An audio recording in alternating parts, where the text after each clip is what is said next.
ونعوذ بالله من شرور أنفسنا ومن سيئات أعمالنا من يهده الله فلا مضل له ومن يضلل فلا هادي له وأشهد أن لا إله إلا الله وحده لا شريك له وأشهد أن محمدا عبده ورسوله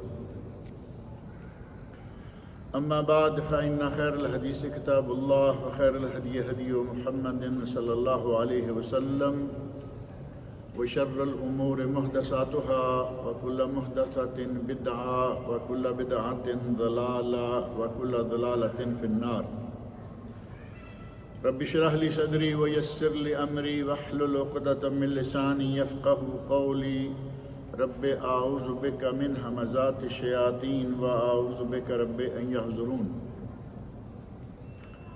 أعوذ بالله السميع العليم من الشيطان الرجيم لقد من الله على المؤمنين إذ بعث فيهم رسولا من أنفسهم يتلو عليهم آياته ويزكيهم ويعلمهم الكتاب والحكمة وقال الله تبارك وتعالى في مقام آخر وإنك لعلى خلق عظيم.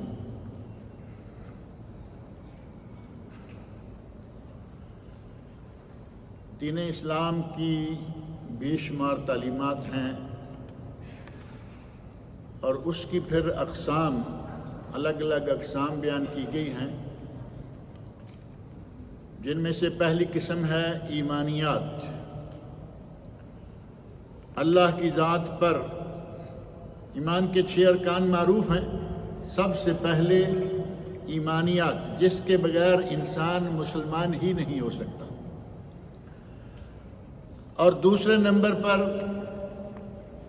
اسلامیات، اسلام کیا ہے اور اس کے 5 ارکان جو ہیں وہ بھی معروف ہیں. ایک ہی حدیث میں یہ ساری چیزیں نبی اکرم صلی اللہ علیہ وسلم نے بیان فرمائی ہیں، بلکہ حضرت جبرائیل امین علیہ السلام نے بیان فرمائی، مشہور حدیث.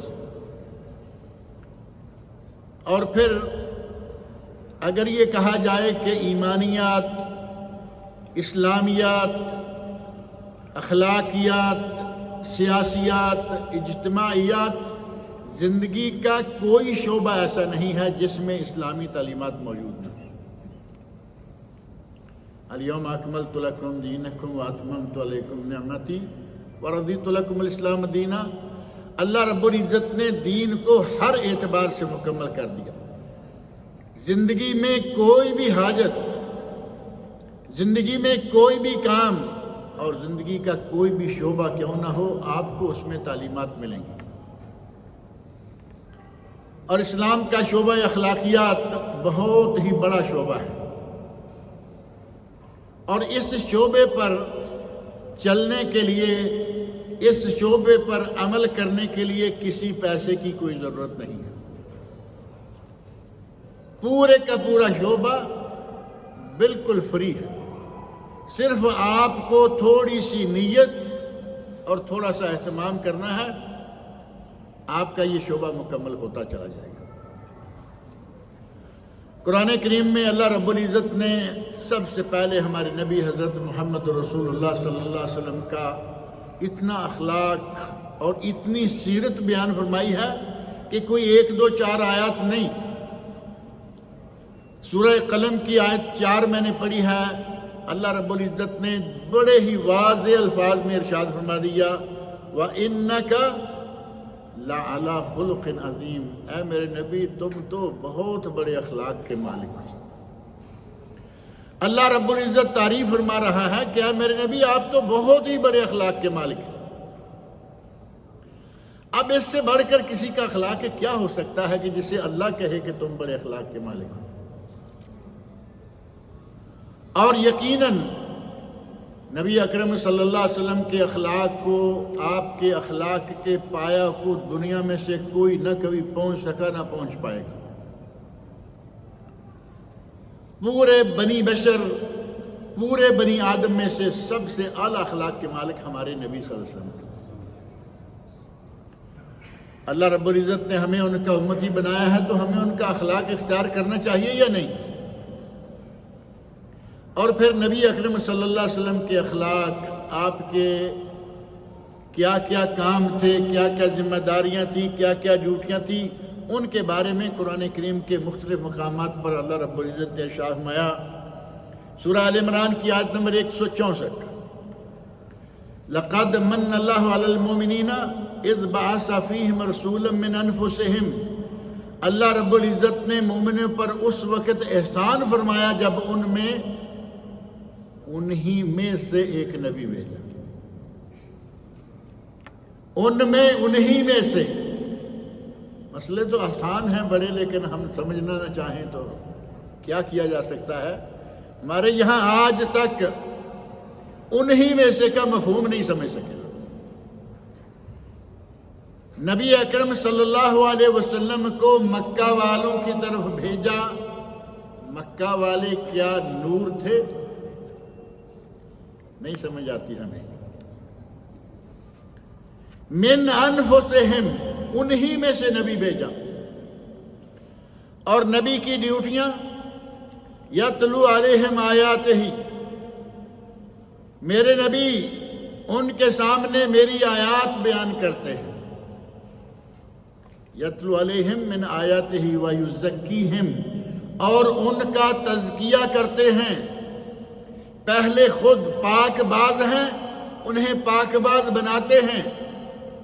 پہلے خود طاہر و طیب ہیں، اور اپنے صحابہ کو بھی طہارت و طیبہ کی تعلیم دیتے ہیں۔ وَيُزَكِّيهِمْ، تزکیہ نفس، اور تزکیے کی دو قسمیں، ایک ہے تزکیہ ظاہر، اپنے جسم کا، اپنے لباس کا تزکیہ، اور دوسرا ہے تزکیہ باطن، اپنے اندر کا تزکیہ۔ کپڑے تو اجلے ہر کوئی پہن لیتا ہے، دھلے ہوئے کپڑے، قیمتی لباس، قیمتی جوتا، یہ تو بڑا آسان ہے، اور اس سے بھی زیادہ آسان، اس پہ تو پیسہ خرچ آئے گا نا، اس پہ تو خرچ آئے گا، اس سے بھی زیادہ اور ٹوٹل فری تزکیہ باطن۔ اپنے اندر سے حسد نکالو، اپنے اندر سے بغض نکالو، اپنے اندر سے دوسروں سے نفرت کرنا نکالو، کوئی خرچ آئے گا؟ لوگوں کو حقیر سمجھنا اپنے اندر سے نکالو، اپنے دل سے تکبر نکالو، اور اپنے دل سے ریاکاری نکالو۔ ان چیزوں میں سے کسی پہ کوئی خرچ آ رہا ہے؟ 100% فری، لیکن بڑا مشکل، اپنے سے ذرا کمتر آدمی نظر کیا آیا، اسے وہ انسان سمجھنے کو تیار نہیں۔ نبی اکرم صلی اللہ علیہ وسلم نے ان صحابہ کو جو بھیڑ بکریاں چرانے والے تھے، انہیں اپنی تربیت، اپنی تعلیمات کے ذریعے اس مقام پر پہنچا دیا کہ وہ پوری دنیا پر حکمرانی کرنے لگے۔ حضرت عمر فاروق رضی اللہ عنہ کا بچپن معروف ہے، بچپن میں حضرت عمر فاروق رضی اللہ عنہ بکریاں چرایا کرتے تھے،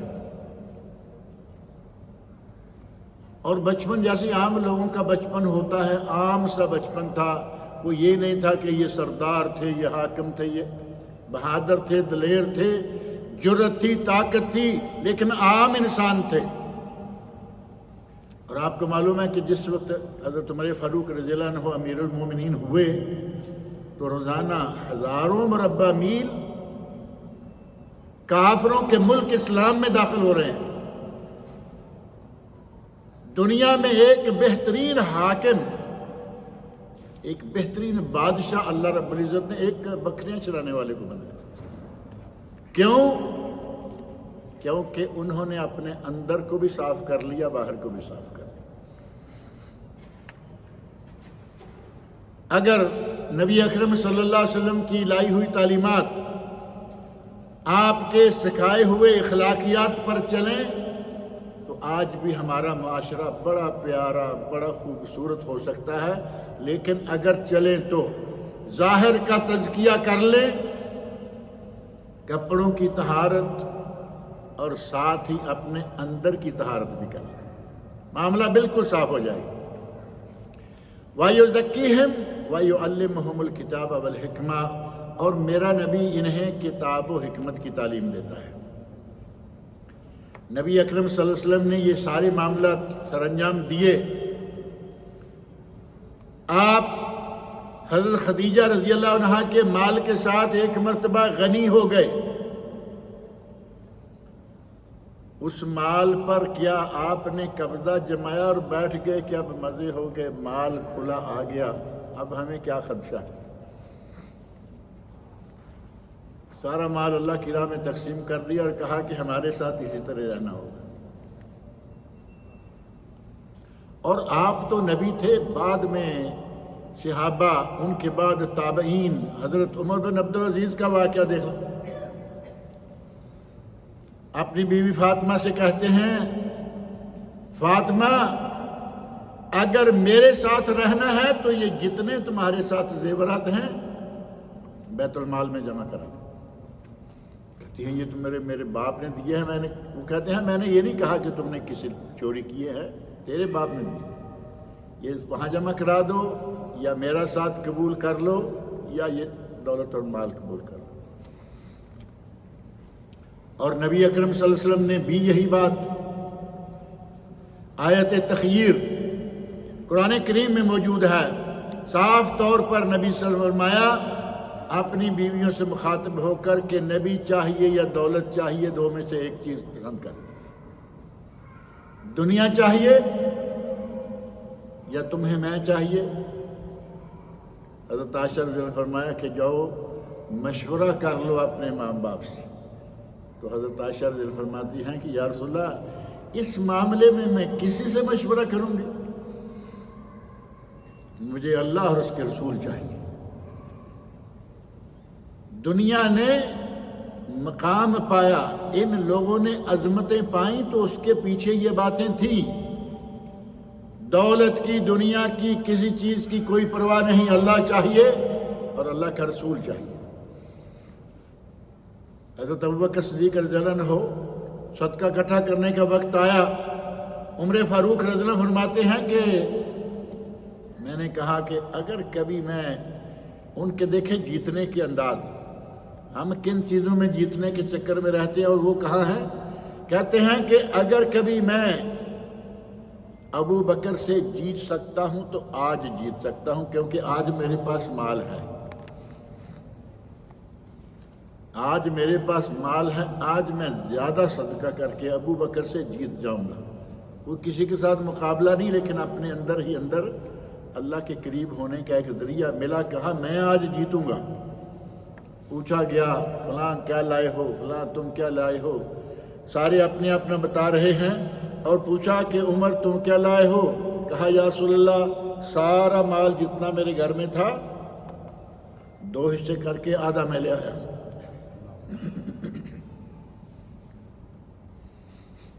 مال کے 2 حصے کر کے آدھا میں لے آیا۔ کہا صدیق تم کیا لائے ہو؟ کہا یا رسول اللہ مال سارا لے آیا ہوں، اللہ اور اللہ کے رسول کی محبت گھر چھوڑا ہے۔ مال سارا لے آیا ہوں، اللہ اور اللہ کے رسول کی محبت، 2 چیزیں گھر پہ۔ لوگوں نے اللہ اور اللہ کے رسول کی محبت کو اس انداز سے اپنایا کہ دنیا کی کوئی پرواہ نہیں، اور یہ نبی صلی اللہ علیہ وسلم کی تعلیمات کا نتیجہ تھا۔ آپ نے اخلاقیات میں انہیں اتنا بلند کر دیا کہ انہیں ہم دولت کی کوئی چیزیں ان پرے کاہ کی حیثیت نہیں رکھی۔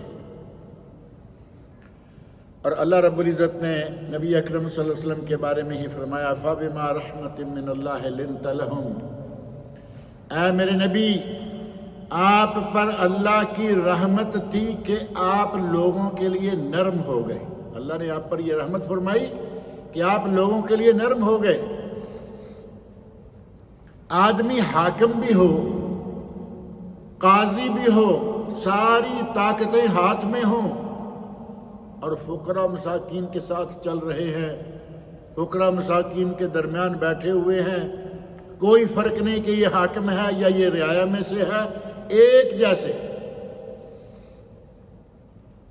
فرمایا اللہ نے کہ آپ لنت لہم، آپ ان کے لیے نرم ہو گئے، لین ہو گئے. یہ بھی اللہ کی رحمت تھی. لو کنت فظا غلیظ القلب لانفضوا من حولک، لانفضوا من حولک. اگر تم کبھی سنگ دل ہوتے، سخت دل ہوتے تو لوگ تمہارے پاس سے بھاگ جاتے. اللہ رب العزت نے بہترین انداز سے نبی اکرم صلی اللہ علیہ وسلم کی صفت بیان فرمائی کہ آپ کے اخلاق اتنے اچھے ہیں، آپ اتنے نرم دل ہیں، آپ اتنے حلیم، اتنے بردبار ہیں. لوگوں کے ساتھ آپ کے تعلقات ایسے ہیں کہ وہ آپ کے ساتھ جڑے چلے جا رہے ہیں، اور جو آپ کے ساتھ ایک مرتبہ جڑ جاتا ہے وہ چھیننے سے بھی نہیں ہٹتا. جو جڑ گیا جڑ گیا. فرمایا لو کنت فظا غلیظ القلب، اگر کبھی آپ سخت دل ہوتے، لانفضوا من حولک، تو یہ لوگ آپ سے بھاگ جاتے ہیں. اللہ رب العزت نے نبی اکرم صلی اللہ علیہ وسلم کی اس صفت کو بطور خاص بیان فرمایا اور ساتھ فرمایا فاعف عنہم.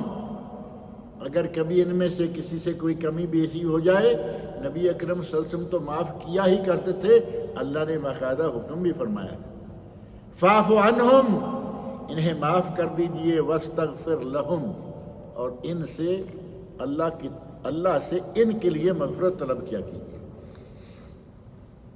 آپ کے صحابہ ہیں، انسان ہیں، ان سے کمی کوتاہی ہو سکتی ہے، ان کے لیے مغفرت طلب کیا کیجیے. اور پھر صحابہ کا مقام، نبی اکرم صلی اللہ علیہ وسلم کا مقام کتنا قریبی ہے. فرمایا وشاورہم فی الامر، جب کوئی بڑا کام سر انجام دینے لگو تو اپنے صحابہ کے ساتھ مشورہ کر لیا کرو. مشورے کی کتنی حیثیت ہے اسلام میں. نبی کو حکم دیا جا رہا ہے. اللہ رب العزت نبی صلی اللہ علیہ وسلم سے مخاطب ہو کر فرما رہے ہیں وَشَاوِرْهُمْ فِي الْأَمْرِ، اے میرے نبی اپنے صحابہ سے مشورہ کر لیا کرو. اور مومنوں کے بارے میں فرمایا وَأَمْرُهُمْ شُورَى بَيْنَهُمْ، مومنوں کے معاملات مشورے سے چلتے ہیں. اور اسلام میں شورا کی جو اہمیت ہے وہ کسی سے مخفی نہیں ہے. پہلے دور، اچھے دور، زرعی اور سنہری دور، وہ سارے کے سارے مشورے کے ساتھ چلتے رہے. حاکم مشورہ کر رہا ہے، گورنر مشورہ کر رہا ہے، ہر کسی کی کوشش ہے کہ اگر میں کوئی کام کروں تو میرے ساتھ میرے مشیر شامل ہوں. اکیلی رائے،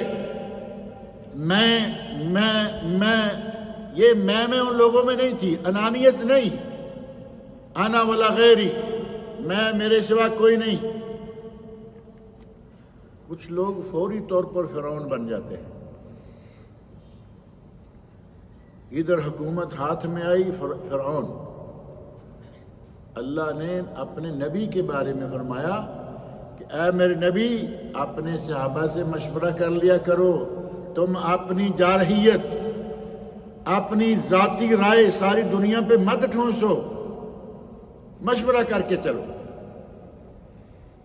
ایسے ہی سورہ توبہ کی آیت نمبر 128 میں فرمایا لَقَدْ جَاءَكُمْ رَسُولٌ مِّنْ أَنفُسِكُمْ، تمہارے ہی اندر میں سے ایک رسول تمہارے پاس آیا. عزیز علیہ ما عنتم، اگر کوئی چیز تمہارے لیے مشقت کا باعث ہے تو اسے وہ پسند نہیں ہے. اگر کوئی کام مسلمانوں کے لیے مشقت والا ہے، میرے نبی کو وہ کام پسند نہیں ہے. آپ کی طبیعت مبارکہ ایسی تھی کہ اگر اللہ کی طرف سے دو کاموں میں ایک کام کی آپ کو اختیار دیا جاتا، ایک کام کا اختیار دیا کیا، تو نبی اکرم صلی اللہ علیہ وسلم ان میں سے ایسرہما، دونوں میں سے جو سب سے آسان اور سہل ہوتا وہ اختیار کرتے تاکہ میری امت کے لیے مشقت نہ بنے. یہ نبی اکرم صلی اللہ علیہ وسلم کا اخلاق اپنی امت کے لیے، خود بھی آسانی اور اپنی امت کے لیے بھی آسانی. عزیز علیہ ما عنتم حریص علیکم، تمہاری خیر کے حریص، تمہاری بھلائی کے حریص، تمہاری نجات کے حریص وبالمؤمنین رؤوف الرحیم، اور مومنوں کے لیے بطور خاص وہ بڑے ہی رؤوف و رحیم ہیں۔ اللہ رب العزت نے نبی اکرم صلی اللہ علیہ وسلم کے اخلاق قرآن کریم میں اتنی تفصیل کے ساتھ بیان فرمائے کہ بعض علماء نے اخلاق مصطفیٰ، سیرت مصطفیٰ صلی اللہ علیہ وسلم صرف قرآن کریم کی روشنی میں، محمد ابو زہرہ رحمۃ اللہ علیہ مصر کے عالم گزرے ہیں، انہوں نے سیرت النبی لکھی ہے قرآن کے آئینے میں، 2 موٹی جلدوں میں سیرت ہے۔ آپ کہیں گے کہ قرآن تو خود ایک جلد میں ہے، لیکن وہ اللہ کا کلام ہے۔ قرآن کریم اللہ کا کلام، اللہ کے کلام کے ایک ایک لفظ میں کتنے معانی ہیں، سمندر سموئے ہوئے ہیں۔ اور اسی طرح اللہ رب العزت نے نبی اکرم صلی اللہ علیہ وسلم کو بھی کچھ ایسی صلاحیت عطا فرمائی تھی کہ زبان سے 2 3 4 موتی جھڑتے معانی کا سمندر ہوتے، معانی کا سمندر، 2 3 پھول، 2 3 موتی۔ نبی صلی اللہ علیہ وسلم کے ارشادات کو آپ کبھی پڑھ کے دیکھیں، اوتی تو جوامع الکلم، آپ ارشاد فرماتے ہیں کہ اللہ نے مجھے جوامع الکلم سے نوازا ہے۔ جوامع الکلم کیا ہے؟ 2 3 لفظوں میں بات، آپ اس کی تفصیلات میں جائیے۔ بعض اہل علم نے اس طرح کی احادیث جمع کر دی، کتابیں لکھ دی، 2 3 4 6 لفظوں میں آپ نے ایک ارشاد فرمایا، اس پہ تشریحات ہیں، لمبی چوڑی باتیں اس میں آ جاتی ہیں۔ حتیٰ کہ یہی معاملہ جو ہے وہ نبی اکرم صلی اللہ علیہ وسلم کی کئی احادیث میں ہے۔ صحابہ کرام رضوان اللہ علیہم اجمعین نبی اکرم صلی اللہ علیہ وسلم سے سوال پوچھنے کے لیے، ظاہر ہے کہ ہر آدمی کی خواہش ہوتی میں یہ پوچھ لوں، اللہ رب العزت نے قرآن کریم میں منع فرما دیا، کثرت سوال نہ کرو، کہیں ایسا نہ ہو اگر ضرورت پیش آئی ہے کسی چیز کی سوال کرو، ایک چیز کی ضرورت پیش ہی نہیں آئی اور تم پوچھ کے اپنے لیے کوئی مشکل پیدا کر لو، دوسروں کے لیے مشکل پیدا کر لو، سوال نہ کیا کرو۔ یہ سوال نہ کرنا، سوال نہ کیا کرو۔ صحابہ کرام رضوان اللہ علیہم اجمعین جو ہیں وہ رک گئے کہ واقعی ان تبد لکم تسؤکم، قرآن کریم میں ہے لا تسألوا عن اشیاء ان تبد لکم تسؤکم، ایسے ہی کوئی چیزیں جو نہ پیدا ہوئیں نہ ان کے آج کوئی وجود ہے، ہوائی باتوں کو نبی صلی اللہ علیہ وسلم کے سامنے رکھ کے اس کے بارے میں احکام نہ پوچھو۔ ان تبد لکم تسؤکم، اگر اس کا حکم تمہارے سامنے رکھ دیا گیا تو پھر تمہیں تکلیف ہوگی۔ بعض لوگوں نے یہ رویہ بنا رکھا ہے کہ قیامت تک بھی پتہ نہیں کوئی چیز پیدا ہوگی نہیں، کوئی مسئلہ پیش آئے گا نہیں، بال کی کھال اتارتے چلے جا رہے ہیں۔ اسلام بڑا سادہ ہے۔ قرآن میں اللہ نے فرمایا بلا وجہ سوالات نہ کیا کرو۔ صحابہ کرام نے سوالات کرنا چھوڑ دیا، وجہ آئی تو سوال کیا اور آپ نے بیان فرمایا۔ ایک صحابی کہتے ہیں کہ ہم یہ سوچا کرتے تھے کہ کوئی بدو آئے، مدینہ کا نہیں، باہر کا کوئی بدو آئے، وہ آ کے سوال پوچھے، اسے سوال پوچھنے کا حق ہے، ہمیں علم حاصل ہو جائے گا۔ میرے خیال اس بات کی سمجھ آ رہی ہے نہیں؟ کہ ہمیں تو منع کیا گیا ہے کہ بار بار سوال نہ کرو۔ جو آدمی بدو آتا ہے، باہر سے صحرا سے آتا ہے، اسے پوچھنے میں کوئی عار نہیں، اسے پوچھنے میں کوئی مسئلہ نہیں، کیونکہ وہ تو بیچارہ باہر سے آیا ہے، وہ آ کے سوال کرے۔ ہم چاہتے کہ وہ سوال کرے اور ہمارے لیے علم بڑھے۔ اور واقعتاً بدو آتے، سوالات پوچھتے، بدو آتے، بڑی کاروائیاں، بہت بڑے کام ہوتے، حتیٰ کہ بعد بدو یہاں تک پہنچ گئے کہ بدو آیا، سوال جو کرنا تھا سوال کیا، اور اتنا بدو ہے کہ مسجد کے کونے میں بیٹھ کے پیشاب بھی کر دیا۔ حدیث میں واقعہ، صحیح حدیث میں واقعہ موجود ہے۔ بدو ہیں، عرابی ہیں. بدو کا معنی یہ بھی نہیں ہے کہ کوئی وہ ایسے، انہیں اخلاقیات، انہیں آداب، انہیں تعلیمات ابھی نہیں ہیں. اور وہ کچھ لوگ آج بھی موجود ہیں. آج بھی بہت ساری ایسی دنیا ہے جن کو اخلاق و آداب کا پتہ نہیں. افریقی ممالک ہیں، آپ جائیں کبھی، سنیں کبھی، ملیں کبھی، دور نہ جائیں. آپ یہاں مکہ میں دیکھ لیں، دور کہاں جانا ہے، مکہ میں دیکھ لیں. حج کرنے کے لیے آ گئے، اللہ رب العزت نے توفیق دی، پیسہ دیا، حج کرنے کے لیے آ گئے، لیکن جو آداب اسلامی ہیں سارے کے سارے انہیں آتے ہو نہیں آتے. ہم نے اپنی آنکھوں سے بعض ایسے معاملات دیکھے کہ ہم سمجھتے ہیں کہ آج کا مسلمان اور اس کو اتنا بھی معلوم نہیں کہ کہاں کپڑے اتارنے ہیں، کہاں نہیں اتارنے. آج کا مسلمان اور اسے اتنا بھی پتہ نہیں ہے کہ میں دھکا شاہی کر کے آگے نکل جاؤں اور میں جا کے بیت اللہ کا ہاتھ لگا لوں، حجر اسود کو چھو لوں. عجیب و غریب قسم کے واقعات دیکھنے میں آئے ہیں. آج بھی جو اس طرح کے لوگ آتے ہیں وہ بیچارے اسلام کی تعلیمات سے دور ہیں. اللہ نے توفیق دی، آ گئے، حج پہ پہنچ گئے، اللہ ان کے حج قبول کرے، لیکن باریکیاں وہ نہیں جانتے. یہی معاملہ عرابیوں کے ساتھ ہوتا تھا. حضرت نواس بن سمعان رضی اللہ عنہ صحابی ہیں، وہ کہتے ہیں کہ میں 1 سال انتظار کرتا رہا. مکہ سے میں مدینہ آیا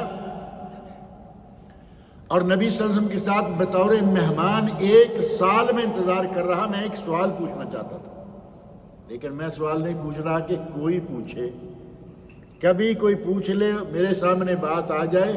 1 سال انتظار کیا اور بالآخر ایسا وقت آ گیا کہ مجھے موقع مل گیا کہ میں پوچھوں نبی اکرم صلی اللہ علیہ وسلم سے. اور وہ پورا سال انتظار کرنے کے بعد. ہم میں صبر ہے ایسا؟ ہم تو ایک عالم سے سوال کرنا چاہیں نا تو عالم کو رات کے 2:30 بجے بھی اٹھا لیں گے ٹیلی فون کر کے ہمارا سوال. اور اس سوال کی ضرورت آج نہیں، کل نہیں، ابھی اگلے سال بھی شاید نہ پڑے، لیکن مولوی کو اٹھا لیا.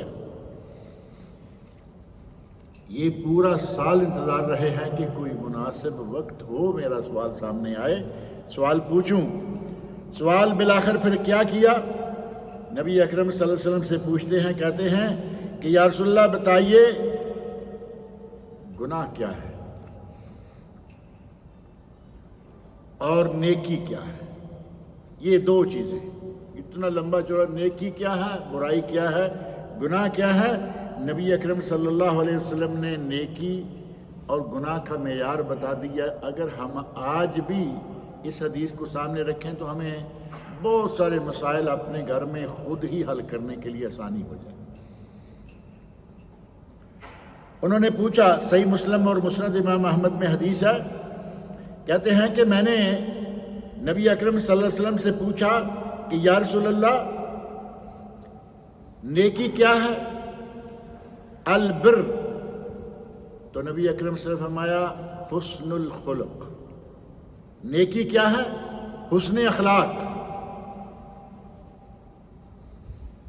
حسن اخلاق نیکی ہے. یعنی جو بھی اچھے اخلاق سے کسی سے پیش آتا ہے وہ نیکی ہے. اور گناہ کے بارے میں فرمایا والاسم ما حاک فی نفسک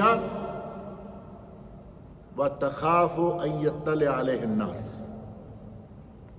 اب دیکھیں نیکی، حسن اخلاق، کتنے لفظ ہیں؟ البر حسن الخلق، 3 لفظ ہیں یہ. البر حسن الخلق، حسن اخلاق نیکی ہے. اور اس 3 لفظوں کی حدیث کی تشریحات آپ پڑھیں، تشریحات میں جائیں، یہ وہ حدیث ہے، وہ کلمات ہیں جیسے قرآن کریم کے کلمے میں سمندر ہے. نبی اکرم صلی اللہ علیہ وسلم کے ارشادات کے 2 3 لفظوں میں سمندر ہے. والاسم ما حاک فی نفسک، اور گناہ یہ ہے جو تمہارے دل میں کھٹک جائے. گناہ یہ ہے جو تمہارے دل میں کھٹک جائے، پہلی بات، وَتَخَافُوا أَن يَطَّلِعَ عَلَيْهِ النَّاسُ، اور تمہیں ڈر ہو کہ یہ بات کہیں لوگوں میں نہ چلی جائے۔ ان دو چیزوں کو آپ سامنے رکھ کے دیکھیں، ہمیں اپنی ذات میں پتہ چل جائے گا، ہمیں خود سے معلوم ہو جائے گا کہ گناہ کیا ہے اور میں کیا کرنے جا رہا ہوں۔ لیکن بعض علماء نے کہا ہے کہ اس کے لیے انسان کی فطرت سلیم ہونی چاہیے۔ اگر فطرت سلیم ہے، دل مومن مسلمان ہے، اسے فوراً پتہ چل جائے گا کہ یہ چیز صحیح نہیں ہوگی۔ اور اگر فطرت ہی شیطان کے قابو میں چڑھی ہوئی ہے تو وہ لوگ تو گناہ کو اچھا سمجھتے ہیں، گناہ پہ خوش ہوتے ہیں۔ فطرت سلیمہ کا مالک مسلمان ہے، اسے فوراً پتہ چل جائے گا کہ میں جو کرنے جا رہا ہوں کام اچھا نہیں، اور کر بھی گزرے گا۔ اگر شیطان کے جانسے میں آ کر اگر کر بھی گزرا تو ڈرتے ہوئے کہ کہیں کوئی دیکھ نہ لے۔ اب یہ دو چیزیں اگر ہم اپنے سامنے رکھیں تو ہمارے لیے بڑی آسانی ہو جاتی ہے کہ یہ کیا کہا جا رہا ہے۔ الاسم ما حاک فی نفس، گناہ یہ ہے جو تمہارے دل میں کھٹ گیا۔ اور ہم عموماً دیکھتے ہیں کہ تھوڑا سا بھی غلط کام کرنے لگے نا تو یہ ہوتا ہے کہ کہیں کسی کو پتہ نہ چل جائے، کوئی دیکھ نہ لے۔ دفتر میں بیٹھے ہوئے ہیں اور دفتر میں بیٹھے بیٹھے ہم کوئی بھی کام کرنا ہے تو وہ کیا کریں گے؟ اگر دفتر کی کوئی چیز اٹھا کے جیب میں ڈالنا ہے، بعض دفعہ معمولی چیز ہے جیب میں ڈالنا ہے، دفتر کی قلم ہے، دفتر کی کوئی چیز ہے جیب میں ڈالنا ہے، کیا کھلے عام سب کے سامنے ڈالیں گے؟ آپ کو گناہ کے معیار کا یہی پتہ چل جائے گا۔ جیب میں ڈال لے گا لیکن کسی نہ کسی طریقے سے یہاں ایسے نہیں لگائے گا، کیونکہ سب کو معلوم ہے یہ قلم دفتر کے قلم استعمال ہو رہے ہیں۔ کچھ اگر اٹھا بھی لی تو اسے اس جیب میں ڈالے گا، چھپا کے رکھے گا۔ الاسم ما حاک فی نفسک وتخاف ان یطلع علیہ الناس، اور تمہیں ڈر ہو کہ کہیں لوگوں کو اس بات کا پتہ نہ چل جائے۔ اور نبی اکرم صلی اللہ علیہ وسلم فرماتے ہیں، صحیح بخاری اور صحیح مسلم کی حدیث ہے، ان من خیارکم احسنکم اخلاقا، تم میں سے بہترین انسان وہ ہے جو سب سے اچھے اخلاق والا، بہترین انسان۔ اور پھر دور کے لوگوں کے ساتھ اخلاق اچھا رکھنا بہت اچھی بات ہے، لیکن کیا گھر والوں کو کوئی حق نہیں ہے کہ ان کے ساتھ حسن اخلاق سے بندہ پیش آئے؟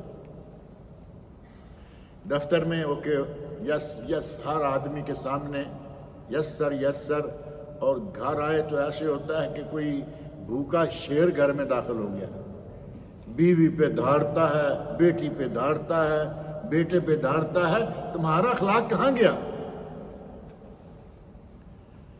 نبی اکرم صلی اللہ علیہ وسلم ارشاد فرماتے ہیں، خیرکم لأہلہ، تم میں سے بہترین شخص وہ ہے جو گھر والوں کے لیے بہترین ہے۔ اہل کا لفظ تو معروف ہے نا، خیرکم لأہلہ، تم میں سے بہترین وہ ہے جو اپنے اہل و عیال کے لیے بہترین ہے۔ وَأَنَا خَيْرٌ لِأَهْلِي وَأَنَا خَيْرُكُمْ لِأَهْلِي، فرمایا میں اپنے گھر والوں کے لیے بہترین ہوں۔ اور نبی صلی اللہ علیہ وسلم سے بہترین گھر والوں کے لیے کون ہوگا؟ آپ تو باہر والوں کے لیے بہترین، گھر والوں کے لیے بہترین۔ ہمارے یہاں شوق کے ساتھ اپنے کچن میں داخل ہو کے ہانڈی پکانا شوق ہے، لیکن اگر استری کرنے کی باری آئے گی تو بیوی، کپڑا دھونے کی باری آئے گی تو بیوی، جوتا پالش کرنے والی باری آئی ہے تو بیوی، جہاں عموماً ہے یہ ہر گھر میں ملازمین تو نہیں ہوتے نا، یہ ڈیوٹیاں ساریاں بیوی کی۔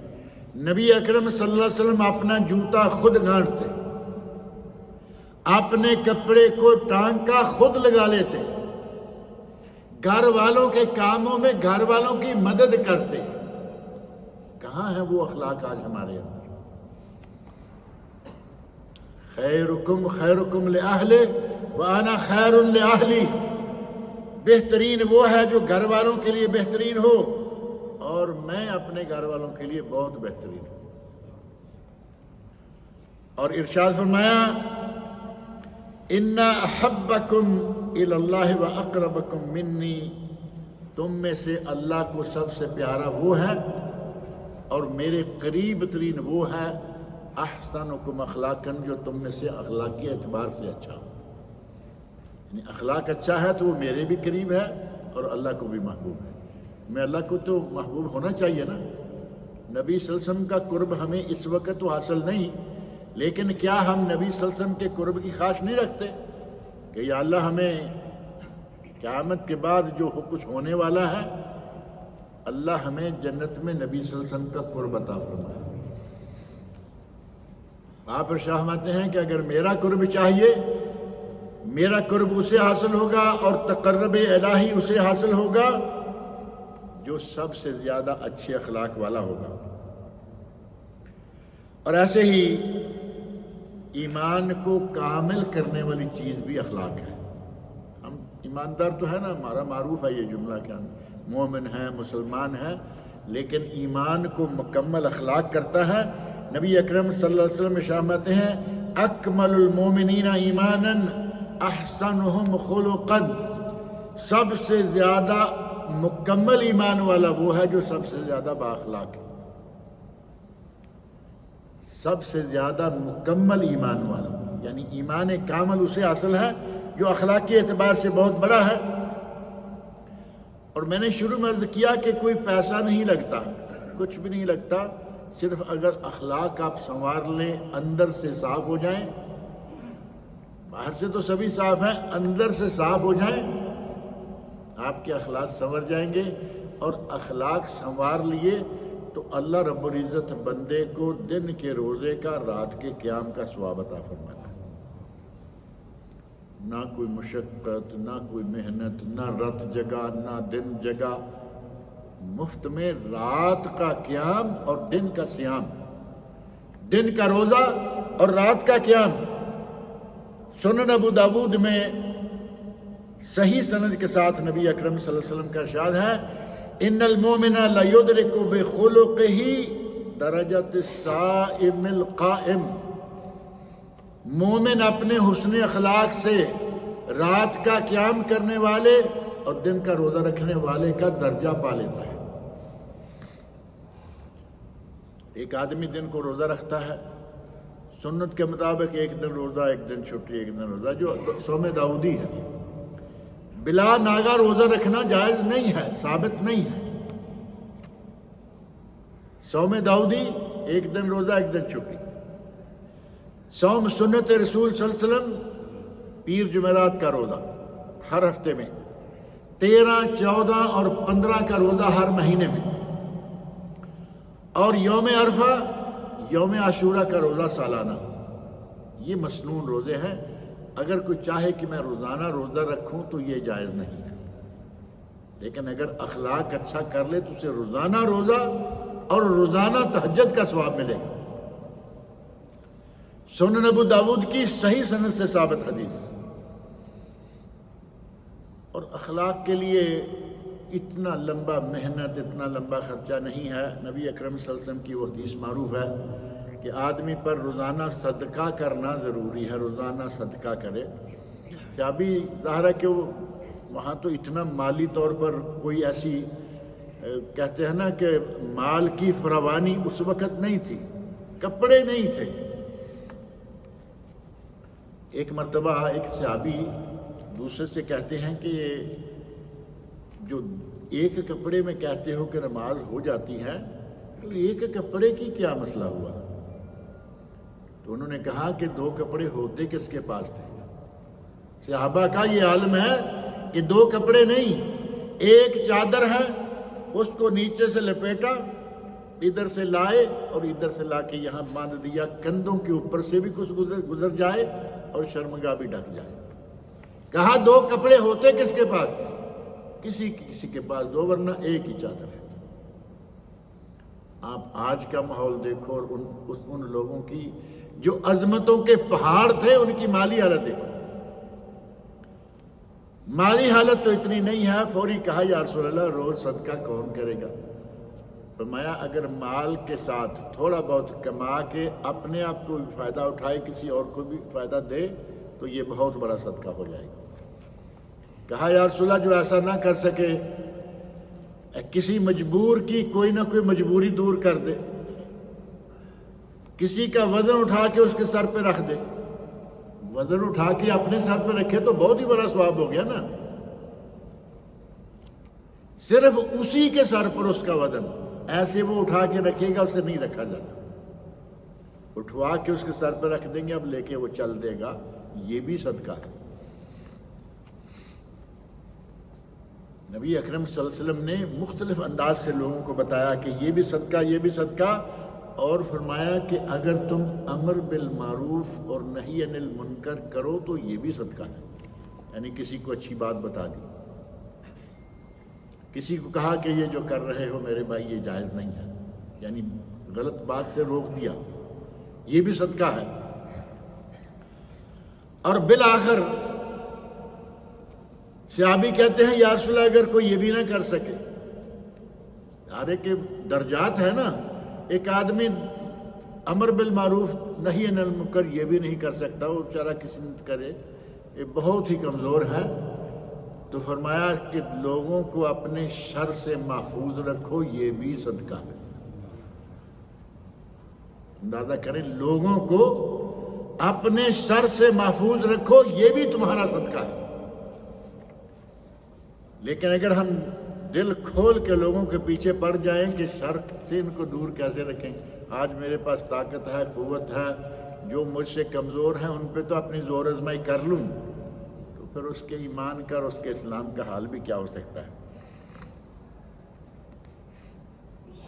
نبی اکرم صلی اللہ علیہ وسلم ارشاد فرماتے ہیں کہ قیامت کے دن میزان میں جو بھاری عمل ہوگا، ظاہر ہے کہ ہم چاہتے ہیں نا کہ عمل بھاری بھاری عمل ہمارے اس نیکیوں والے پلڑے میں آئے جو اس کو دبا کے نیچے لے جائے، برائیوں والا اوپر چڑھ جائے، تو نبی صلی اللہ علیہ وسلم ارشاد فرماتے ہیں ما شیء اثقل فی میزان المومن یوم القیامہ من حسن الخلق، قیامت کے دن حسن اخلاق سے بھاری عمل کوئی نہیں ہوگا، یعنی سب سے بھاری عمل حسن اخلاق ہے، کوئی خرچہ نہیں، فری والا عمل، لیکن میزان عمل میں قیامت کے دن یہ سب سے بھاری ہوگا۔ سنن ابو داود اور سنن ترمذی کی صحیح حدیث، سب سے بھاری عمل جو ہے وہ یہ ہے۔ اور اسی پر بس نہیں ہے، ہمارے پاس حسن اخلاق کی بہت ساری قسمیں، بہت ساری لائنیں لگی ہوئی ہیں، اگر ہم انہیں اپنانا چاہیں تو نبی اکرم صلی اللہ علیہ وسلم فرماتے ہیں تمہارا اپنے بھائی سے تبسم کا علی وجہ اخی کا صدقہ۔ اب دیکھیں خرچہ کیا آنے لگا ہے، تمہارا اپنے بھائی کو مسکراتے ہوئے چہرے سے مل لینا یہ بھی صدقہ ہے۔ اپنے بھائی سے ہنستے ہوئے، مسکراتے ہوئے، کھلے ہوئے چہرے سے مل لینا، کون ملے گا اس طرح جس کے اندر نفرت ہوگی، حقد ہوگا، بغض ہوگا، لوگوں کو حقیر سمجھتا ہوگا، وہ ایسے ملے گا؟ نہیں۔ صرف مسکراتے ہوئے چہرے سے اگر کوئی کسی کو مل لیتا ہے تو اس کے لیے وہ بھی صدقہ ہے۔ نیکی کا حکم دو، صدقہ، لوگوں سے برائی، اپنے آپ کو لوگوں سے ظلم زیادتی وغیرہ کرنے سے بچاؤ، یہ بھی صدقہ، اور اپنے غصے پر قابو پالو، اجر و ثواب۔ اب غصہ تو کوئی نہ کوئی دلاتا رہتا ہے نا کسی نہ کسی شکل میں، اگر کہیں کہ اب غصہ نکال کے چھوڑیں گے، طاقت والے کے پاس تو یہ موجود ہے کہ وہ غصہ نکال سکتا ہے، لیکن اگر کوئی اپنے غصے پہ قابو پا لیتا ہے تو یہ بھی بہت بڑا اجر ہے، بہت بڑا ثواب ہے۔ اور اگر کسی نے غلطی کی اور آپ نے اس پر صبر کیا، تحمل کیا، حلم و بردباری سے کام کیا، تو یہ نبی اکرم صلی اللہ علیہ وسلم کی صفات میں سے ہے، حتیٰ کہ قرآن کریم میں وَالْكَاظِمِينَ الْغَيْظَ، والکاظمین الغیظ، جو غصے پہ قابو کر لیتے ہیں، والعافین عن الناس، اور لوگوں کو معاف کر دیتے ہیں۔ واللہ یحب المحسنین، اللہ تو احسان کرنے والوں کو بہت ہی پسند کرتا ہے۔ ایسے بہت سارے واقعات ملتے ہیں کہ اہل علم نے اس قسم کے بہت سارے کام کیے جن کو اللہ رب العزت نے دولت و مال سے نوازا ہوا ہے، ان کے پاس غلام ہیں، ان کے پاس نوکر چاکر ہیں، ان کے پاس بہت سارے فقراء مساکین ہیں، وہ ان کو اس طرح اپنے ساتھ رکھتے ہیں جیسے اپنے بھائی بندوں۔ یہ نہیں کہ یہ میرے ملازم ہیں، یہ نہیں کہ یہ میرے خادم ہیں۔ نبی صلی اللہ علیہ وسلم کی تعلیمات ہیں، جیسا کھاؤ انہیں بھی کھلاؤ، جیسا پہنو انہیں پہناؤ۔ نوکر ہیں، غلام ہیں، لیکن فرمایا جیسا پہنو خود ان کو بھی پہناؤ۔ اور بعض صحابہ کے بارے میں پتہ چلتا ہے کہ وہ اپنے غلاموں کو اپنے سے بہتر غذا دیا کرتے تھے، کہ وہ تو اکیلا ہے، اس کو بہتر چیز دی، آپ بال بچوں کے ساتھ مل کے اس سے بھی کمتر پر گزارا کر لیا۔ کہاں گئے وہ لوگ جنہوں نے اتنے مقام اور مرتبے پائے؟ ان لوگوں میں اللہ رب العزت نے ایسے ہی قرآن میں تعریف ہیں، نبی اکرم صلی اللہ علیہ وسلم کے ارشادات میں تعریف ہیں، اور آج ہم پڑھتے آ رہے ہیں کہ ان لوگوں نے کیا کیا عالی مقام حاصل کیے۔ اور نبوت کے جو مقاصد ہیں یا اہداف و مقاصد ہیں، ان میں سے بنیادی مقصد کیا ہے؟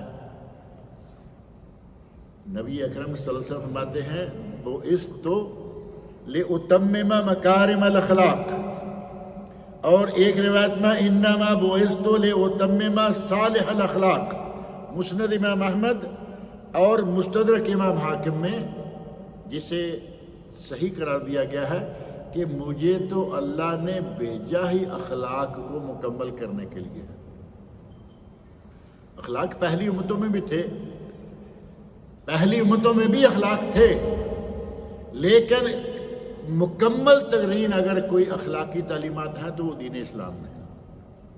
فرمایا مجھے اللہ نے اخلاق مکمل کرنے کے لیے بھیجا ہے کہ میں لوگوں کو سکھلاؤں کہ اس نے اخلاق کیا ہے اور کیا کرنا ہے، کیا نہیں کرنا۔ اور اخلاق کا ایک تو آدمی سوچتا ہے کہ کام غلط کرنا خود، اور کہتے ہیں یار کیا کریں، اللہ تعالیٰ نے ہماری طبیعت ہی کو جیسی بنائی ہے یہ نہیں یہ جملہ، کیا کروں اللہ نے میری طبیعت ہی کو ایسی بنائی۔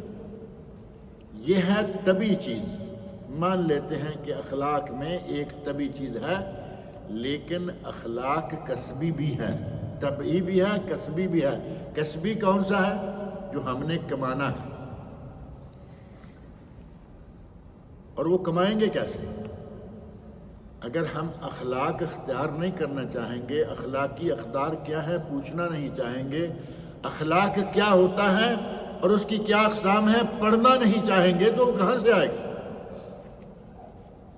اگر کسی سے پوچھیں گے تو پھر اخلاق کو اختیار کریں گے۔ یہ ہمارا کسبی اخلاق ہوگا کہ ہم نے سیکھا، ہم نے کسی سے پوچھا، کسی سے حاصل کیا۔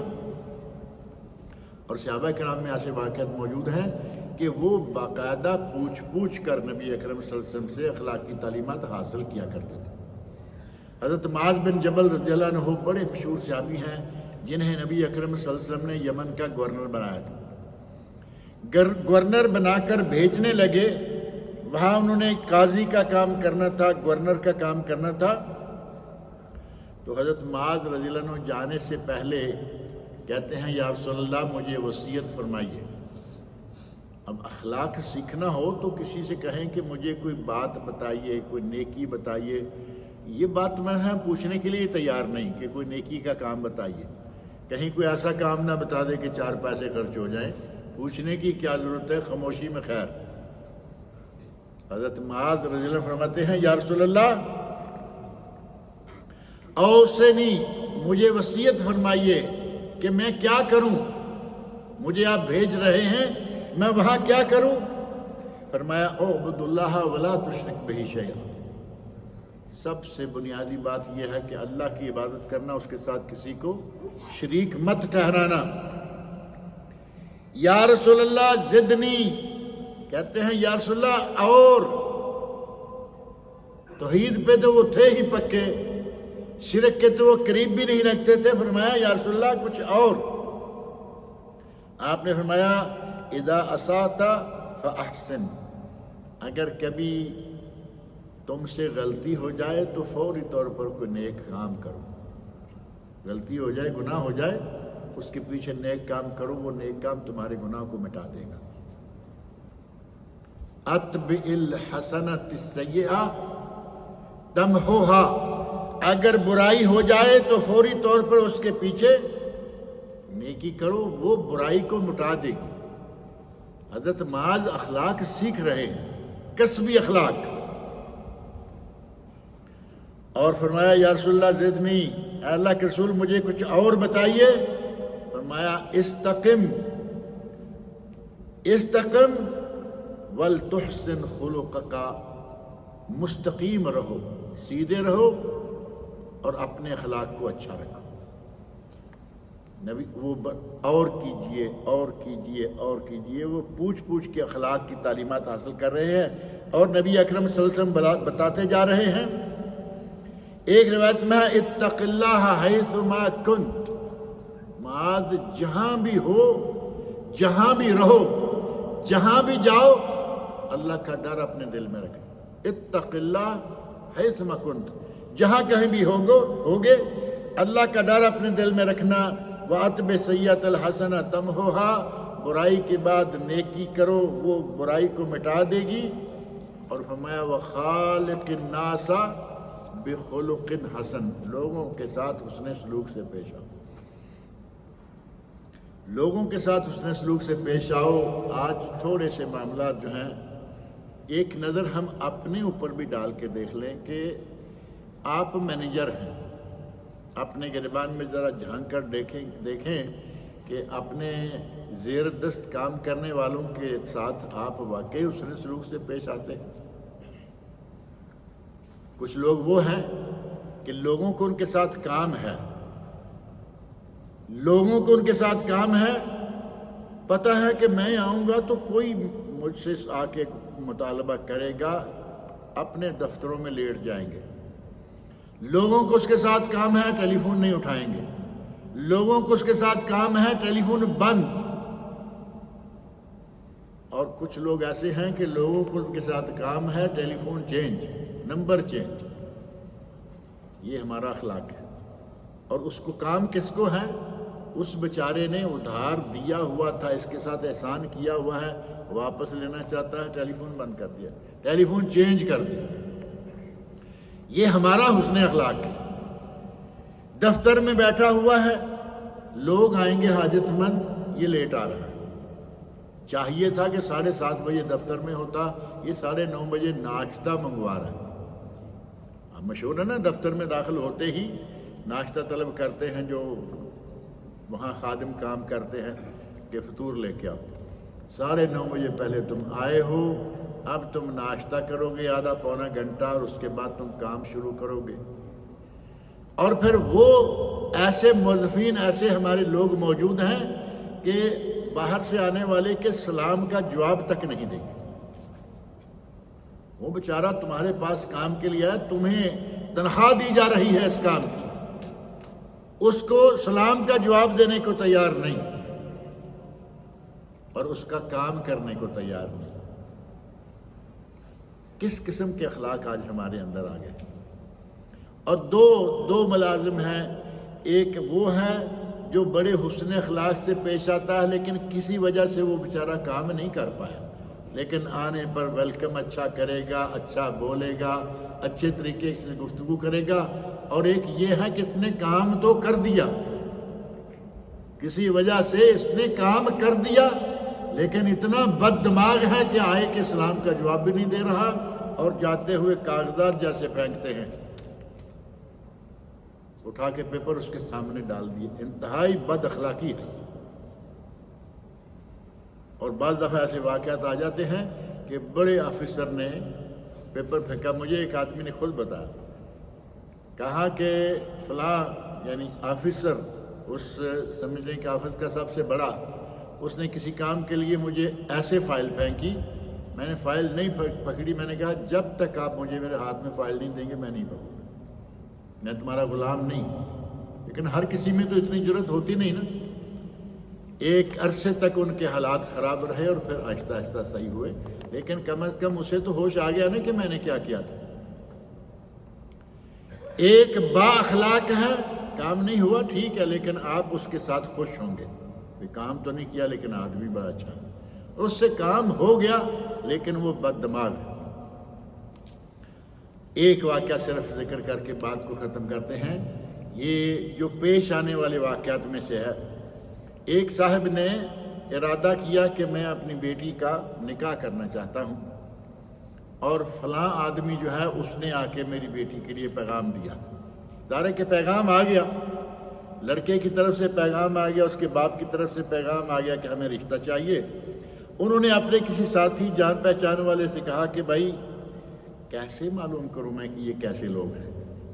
ظاہر ہے کہ ہر آدمی تو ایسی چیزیں نہیں جانتا نا. میں کیسے معلوم کروں کہ یہ کیسے لوگ ہیں کہ جو رشتہ لینے آ رہے ہیں. اس نے کہا کچھ بھی نہیں کرو, آپ اس کے آفس میں چلے جاؤ, اور جو سب سے کم ترین چھوٹے درجے کا ملازم ہے نا وہاں, وہ فراش ہوگا. یہ جو خادم ہیں چائے دینے والے وغیرہ صفائی کرنا, سب سے کم ترین جو ملازم وہاں ہے اس سے پوچھو کہ یہ کیسا ہے, تمہارے ساتھ اس کا سلوک کیسا ہے. اگر اس نے کہہ دیا کہ یہ بہت اچھا ہے, ہمارے ساتھ تو اس کا تعلق بہت اچھا ہے, اس کو بیٹی دے دو, کیونکہ بیٹی بھی گھر کے اندر ایسے ہی ہوتی ہے عموماً جیسے کوئی ملازم ہے.